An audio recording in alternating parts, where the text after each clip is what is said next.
안녕하세요. 주권선교사 방송입니다. 주권선교사 방송은 철저한 신앙, 소명을 따르는 삶을 전합니다. 오늘은 폭풍 속에서 안식 찾기란 제목으로 독일인 미카엘 게르스터와 예수님의 발 아래서의 저자인 요하네스 페이슈스의 인터뷰 내용을 소개합니다. 폭풍 속에서 안식 찾기. 어떻게 하면 우리 그리스도인들이 스트레스가 심한 시기에도 하나님 곁에서 안식을 찾을 수 있을까? 덴마크의 성경교사인 요하네스 페이슈스는 극심한 신경쇠약을 경험한 후 하나님과의 친밀한 교제가 삶에 꼭 필요한 것임을 깨달았다. 우리는 그와 함께 그의 책, 예수님의 발 아래서에 관하여 이야기를 나누었고, 어떻게 폭풍이 몰아치는 가운데서도 하나님 곁에서 안식을 찾을 수 있는지 물었다. 먼저 어떻게 이 책에 대한 아이디어를 얻게 되었는지 말씀해 주시겠어요?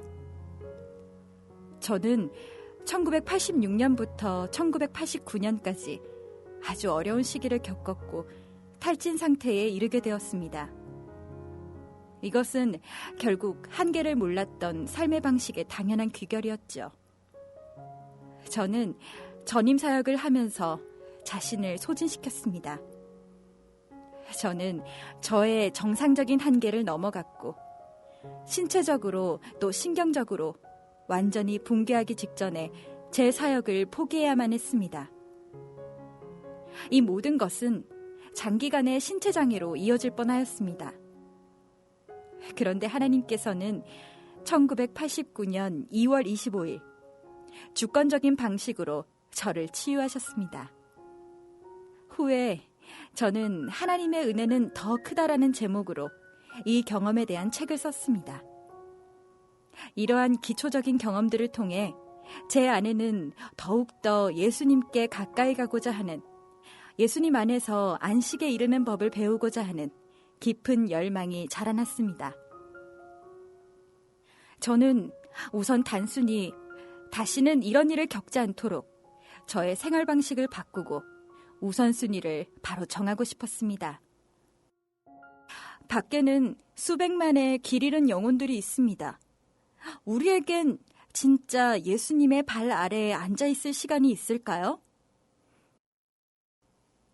바로 그것이 문제입니다. 우리는 세상의 구원이 우리의 노력과 활동에 달려있다고 생각합니다.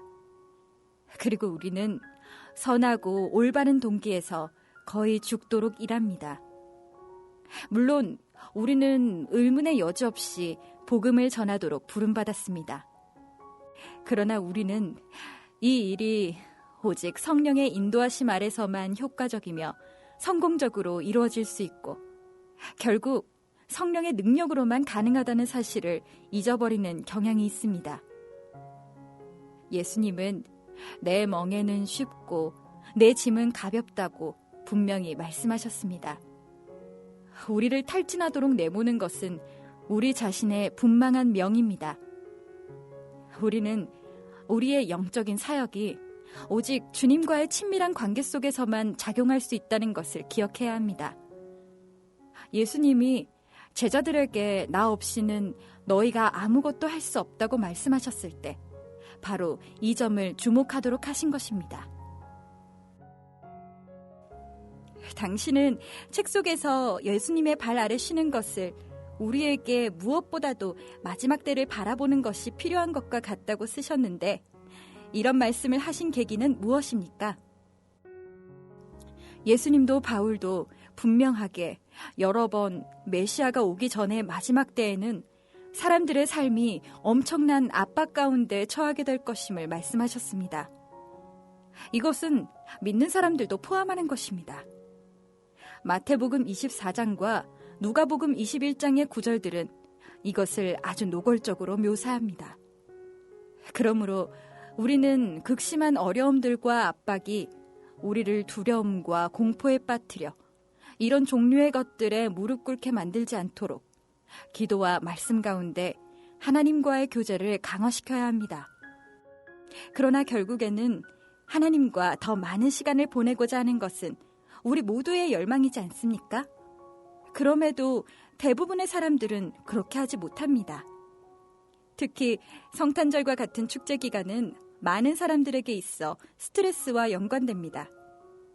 그렇다면 우리의 삶이 매우 바쁘게 돌아갈 때 우리는 어떻게 하나님과 만나는 시간을 낼 수 있을까요?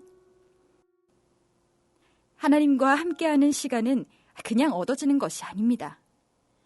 그것은 우리가 처신하는 방식이며 하나님을 위해 시간을 비축하겠다고 의식적으로 결정하지 않으면 하나님 앞에 나아와 그분의 목소리를 듣기 위해 그분의 발 아래 앉는 데 필요한 시간을 가질 수 없게 됩니다. 예수님은 마르다에게 마리아가 더 나은 선택을 했다고 말씀하시면서 그 누구도 그녀가 가진 좋은 것을 빼앗을 수 없다고 말씀하십니다. 우리는 해야 할 일이 많을 때 하나님과 함께하는 시간을 포기해도 된다고 생각하기 쉽습니다. 그러나 그것이 바로 잘못된 방향입니다. 할 일이 많은 바로 그때 우리는 계속 하나님과의 시간을 갖기 위해 포기해야 할 것들이 무엇인지 숙고해야 합니다. 특히 성탄절이나 다른 축제일에는 텔레비전을 덜 본다든지 일반적인 쇼핑 스트레스를 되도록 제한하는 등 오락 프로그램을 줄일 것을 제안하고 싶습니다. 마침내 우리가 하나님 앞에 조용히 있는 시간을 갖기로 결단했다 하더라도 어떻게 시작해야 할지 모를 때가 종종 있습니다. 저는 새로 출간된 예수님의 발 아래서 안에서 이에 대한 몇 가지 실제적인 방법을 제안했습니다. 원칙적으로 우리는 하나님이 우리를 쓰시도록 맡기는 법을 배워야 합니다. 이것은 우리의 생각들을 빼앗는 우리의 주의를 돌리는 것들과 결판을 내야 하는 것을 의미합니다. 우리는 우리의 생각을 예수님께 집중하는 것을 정식으로 훈련해야 합니다. 아주 간단한 방법은 우선 우리에게 짐이 되는 모든 것들을 하나님 앞에 가져오는 것입니다. 그 다음 우리의 생각들을 하나님께 돌리도록 하는 성경 구절들을 깊이 생각하고 묵상하는 것입니다. 왜 성경 묵상이 그렇게 중요한가요? 마리아가 마르다와 구분되는 것은 그녀가 하나님의 말씀을 듣는 것이 얼마나 중요한가를 인식하고 있었다는 사실입니다. 바로 이러한 인식이 걱정하고 조바심하는 마음을 갖지 않도록 마리아를 지켜주었습니다. 마르다는 예수님에 의해 많은 것들을 걱정하며 불안해하는 사람으로 묘사되었습니다. 마르다는 예수님이 한 가지가 필요하다는 말씀을 하실 때 무엇을 의미하는지 이해하지 못했습니다. 그러므로 마르다는 그녀가 필요로 했던 내적인 평화와 안식을 주었을 그 말씀들 또한 놓쳤던 것입니다. 우리 삶을 평화로 채우고 두려움에서 해방되어 살기를 원한다면 예수님의 발 아래 앉아서 그분의 말씀을 듣는 것은 절대적인 의무입니다. 저는 하나님의 말씀을 숙고하고 묵상하는 것을 실천하는 것 외에 다른 길을 전혀 생각할 수 없습니다. 성경 외에 어디에서 우리가 예수님의 말씀을 들을 수 있겠습니까? 하나님께서는 전심으로 하나님을 찾는 자들을 만나주신다고 말씀하십니다. 그리고 그 첫 단계는 그분의 음성을 듣고자 하는 열망과 함께 시작됩니다. 들어주셔서 감사합니다.